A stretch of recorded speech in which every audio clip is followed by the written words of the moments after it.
Hello learners, this is Neha. Welcome back to our YouTube channel India's Learner. Friends, आज हम पढ़ने जा रहे हैं एनसीईआरटी ज्योग्राफी क्लास 6 से लेसन 3 जो कि है motions of the earth. Basically हम बात करेंगे इस चैप्टर में अर्थ के दो बेसिक मूवमेंट्स के बारे में जो कि है रोटेशन एंड रिवॉल्यूशन। चलते हैं डेफिनेशन की तरफ। Rotation is the movement of the earth on its axis. पृथ्वी अपनी एक्सिस पर जब एक पूरा चक्कर लगाती है तो इस बेसिक मूवमेंट को हम रोटेशन यानी कि घूर्णन कहते हैं। तो वही रिवोल्यूशन यानी परिक्रमण में पृथ्वी earth takes round around the sun, सूर्य के चारों ओर परिक्रमा लगाती है और जो कि एक निश्चित पथ पर होता है जिसे हम ऑर्बिट भी कहते हैं। तो इस तरह रोटेशन में पृथ्वी अपनी धुरी पर पूरा कंप्लीट राउंड लेती है और तो वही रिवोल्यूशन में पृथ्वी सूर्य के चारों ओर एक निश्चित पथ पर यानी ऑर्बिट पर परिक्रमा करती है यानी कि राउंड लेती है। तो बात करें अब एक्सिस की, तो अर्थ की जो एक्सिस है, धुरी है, वो क्या है, एक इमेजिनरी लाइन है जिसे फिगर 3.1 में आप देख सकते हैं। Axis imaginary line, figure 3.1 inclination of the earth axis at the orbital plane.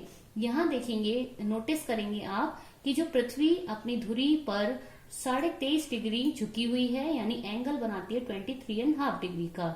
और वहीं बात करें तो अब पृथ्वी अपनी ऑर्बिटल प्लेन पर 66.5 डिग्री इंक्लाइंड है, झुकी हुई है यानी एंगल बनाती है। It makes an angle of 66.5 degree with its orbital plane. Orbital plane क्या है? The plane formed by the orbit is known as the orbital plane. तो अब बात करेंगे हम कि जो अर्थ है, earth receives light from the सन।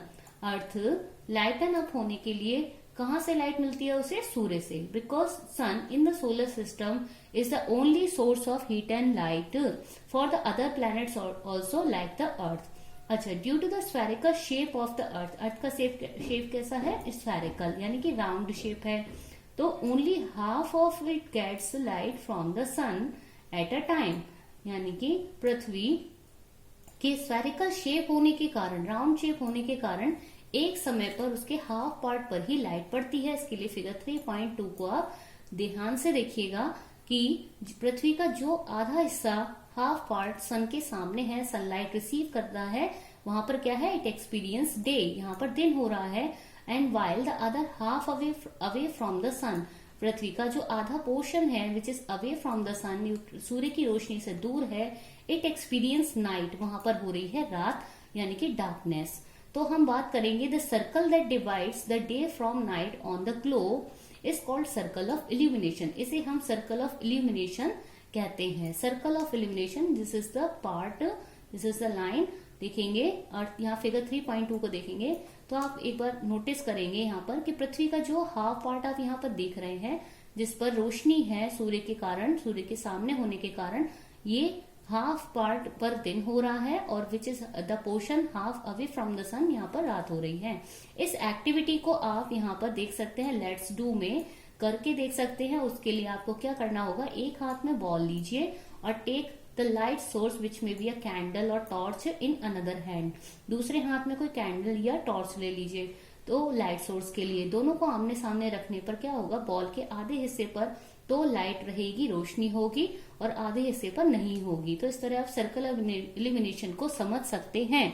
हम बात करेंगे यहाँ पर कि रोटेशन की, तो अर्थ वन रोटेशन कंप्लीट करने में अराउंड इट्स एक्सिस कितना समय लेती है? लगभग 24 आवर्स का टाइम लेती है, लगभग 24 घंटे का समय लेती है, जिसे हम अर्थ डे भी कहते हैं।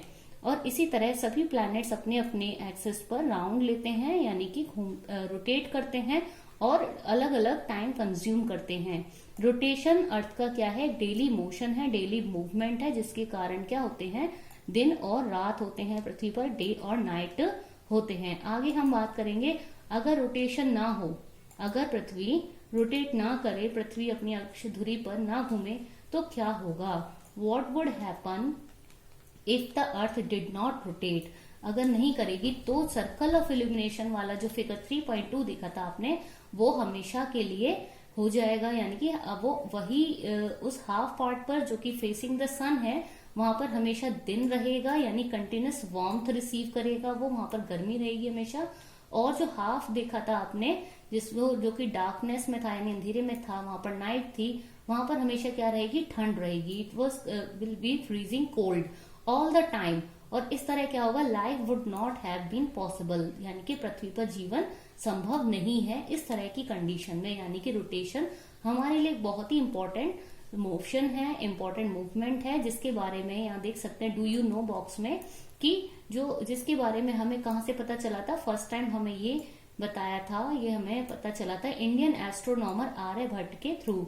इन्होंने बताया था कि अर्थ क्या है, earth is round and rotates on the its own axis.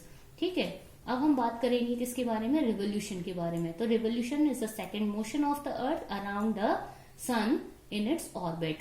How much time it takes to revolve by the earth, तो कितना समय लेती है पृथ्वी एक रिवोल्यूशन में, इट टेक्स 365 and 1/4 days।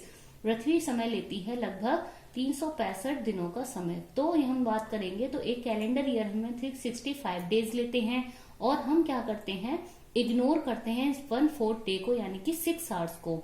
यहाँ पर 6 आवर्स का मतलब है 1/4 of 24 आवर्स, जो कि लगभग कितना इक्वल टू होता है 6 आवर्स के। तो हम क्या करते हैं, हर साल इन 6 घंटों को इग्नोर कर देते हैं और सेव्ड करते हैं। 6 आवर्स सेव्ड एवरी ईयर, हर साल हम इन्हें सेव करते हैं, और बाद में जाकर 1 डे की तरह ऐड करते हैं 24 आवर्स के टाइम को एवरी आफ्टर 4 ईयर्स।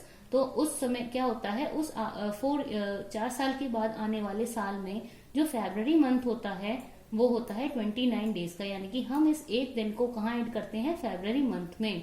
और इस तरह उस साल में जो फरवरी है वो 29 डेज का होता है, 28 डेज का नहीं होता। और इसी तरह वह साल भी 366 डेज का होता है, जिसे हम लीप ईयर भी कहते हैं। हम बात करेंगे, क्वेश्चन दिया हुआ है very interesting, find out when will the next leap year be, यानी कि अगला लीप ईयर कब होगा। तो इसके लिए आप एक ट्रिक यूज कर सकते हैं, कोई भी ईयर ले लीजिए, आप उसको 4 से डिवाइड करते हैं, तो 4 से डिवाइड करने पर अगर वो कम्प्लीटली डिवाइड हो जाता है तो वो लीप ईयर है, अदरवाइज नहीं है। ये करके आप देख सकते हैं।